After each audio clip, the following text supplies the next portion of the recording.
কোন ব্যক্তি যদি এই সূরাতুল ইখলাসকে 50 বার তিলাওয়াত করে, কয়বার?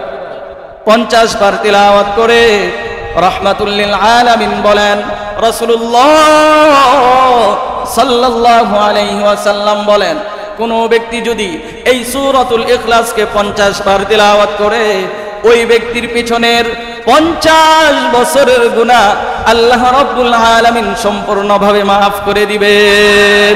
আরো জোরে বলেন না সুবহানাল্লাহ। এই সূরা ইখলাসের অনেকগুলো ফাদাইল বর্ণিত হইয়াছে।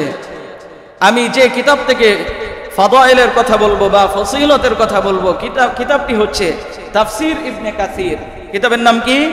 তাফসীর ইবনে কাসির, একটি গ্রহণযোগ্য কিতাবের নাম। ওই কিতাবের ভিতরে এসেছে, হযরত আবু হুরায়রা রাদিয়াল্লাহু তাআলা আনহু বলেন, রাসূলুল্লাহ সাল্লাল্লাহু আলাইহি ওয়াসাল্লাম বলেন, কোন ব্যক্তি যদি এই সূরাতুল ইখলাস একবার তিলাওয়াত করে, কতবার? আরো জোরে বলেন কতবার? একবার তিলাওয়াত করে মহাগ্রন্থ আল কোরআনকে 3টি ভাগে ভাগ করার পরে এক ভাগ তিলাওয়াত করার সমপরিমাণ সওয়াব ওই ব্যক্তির আমলনামায় আল্লাহ রাব্বুল আলামিন দিয়ে দিবেন। তার মানে 3 ভাগের 1 ভাগ কয় পারা? কয় পারা? আরো জোরে বলেন। কোন সূরা? সূরাতুল ইখলাস। কুল হুয়াল্লাহ। একবার। এখন বলতে পারেন, হুজুর আমার তো সময় নেই। সময় নাই বিদায় আপনি সূরাতুল ইখলাস তিলাওয়াত করবেন। রাস্তা দিয়ে যাচ্ছেন, কুল হুয়াল্লাহু আহাদ আল্লাহুস সামাদ লাম ইয়ালিদ ওয়া লাম ইউলাদ ওয়া লাম ইয়াকুল লাহু কুফুয়ান আহাদ। পরের দিকে তাকান তো, দেখেন কয় সেকেন্ড লাগে। কুল হুয়াল্লাহু আহাদ আল্লাহুস সামাদ লাম ইয়ালিদ ওয়া লাম ইউলাদ ওয়া লাম ইয়াকুল লাহু কুফুয়ান আহাদ। এই যে আমি তিলাওয়াত করলাম, সর্বোচ্চ 5 সেকেন্ড বা 6 সেকেন্ড, এতেই আমার 10 পারা তিলাওয়াত করার সমপরিমাণ আমার সওয়াব হয়ে গেল। এই জন্য পড়ার দরকার আছে না নাই? এখন কোন ব্যক্তি যদি এই সূরাকে একবার নয়, 2 বার নয়, 3 বার তিলাওয়াত করে, যুবক কয়বার? 3 বার তিলাওয়াত করে পুরা 30 পারা কোরআন তিলাওয়াত করলে যে পরিমাণ সওয়াব হবে, ওই সূরাতুল ইখলাস 3 বার পড়নেওয়ালা ব্যক্তির আমলনামায় পূর্ণ 30 পারা কোরআন শরীফ তিলাওয়াত করার সমপরিমাণ সওয়াব আর নেক যিনি দিয়ে দিবেন তিনি কে? আরো জোরে বলেন তিনি কে? এরপরে 2 নম্বর আরেকটা ফজিলত হলো, কোন ব্যক্তি যদি এই সূরা ইখলাসকে 10 বার তিলাওয়াত করে, কয়বার? কোন সূরা? আরো জোরে বলেন কোন সূরা? সূরাতুল ইখলাস কোন ব্যক্তি যদি 10 বার তিলাওয়াত করে, রাসূলুল্লাহ সাল্লাল্লাহু আলাইহি ওয়াসাল্লাম বলেন, ওই ব্যক্তির জন্য আল্লাহ রাব্বুল আলামিন জান্নাতের ভিতরে বিশাল বড় একটি প্রাসাদের ব্যবস্থা করে দেন।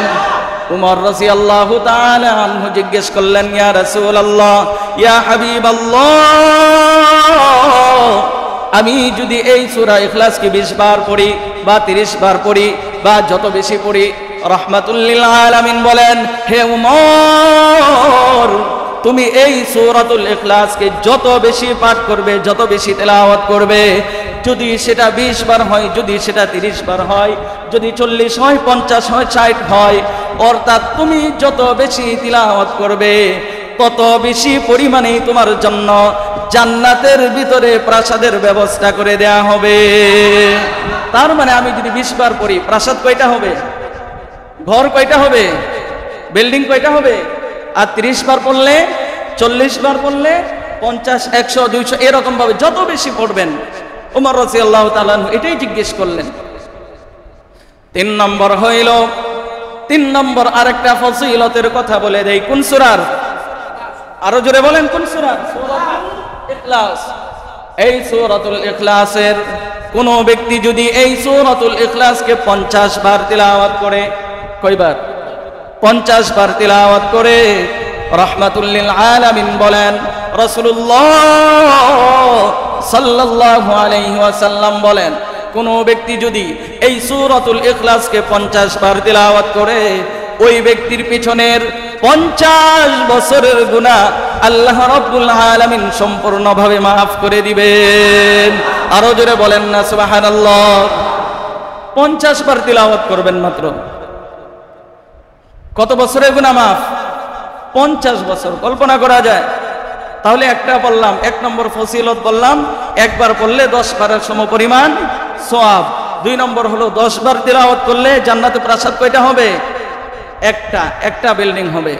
3 নম্বর হলো কোনো ব্যক্তি যদি এই সূরাতুল ইখলাসকে 50 বার তিলাওয়াত করে দৈনিক, তার পিছনের কত বছরের গুনাহ মাফ হবে?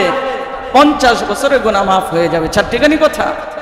এজন্য আল্লাহ রাব্বুল আলামিন আপনাকে আমাকে সকলকে এই সূরাতুল ইখলাসের বেশি বেশি তেলাওয়াত করার দরকার আছে না নাই?